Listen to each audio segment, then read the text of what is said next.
with he left his work, came in to make the film. They're not, they have other jobs as well. Bilal Fareed gave us a lot of time. We have another lovely two young men, Sayyid Amir Shah and Sayyid Asad Shah, who helped us with the filming.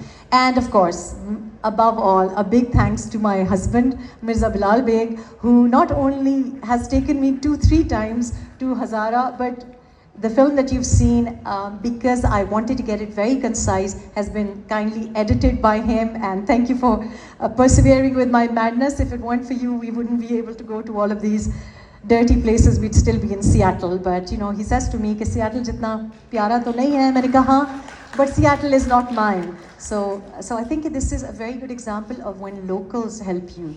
This is not a professional effort. This is an amateur effort because we are from there. So anywhere that you belong to, wherever you're from, whether you're from Jarsada or Sakhar or wherever, please, let's join hands together. Or I'm happy to come and make a film even if you're from Sakhar or from Thar or from Tibet, or wherever foreign visitors are from. So, I think pollution and environment is a communal and a global problem which has to be addressed in practical terms. So I hope that you will help me and strengthen our voice. Thank you very much.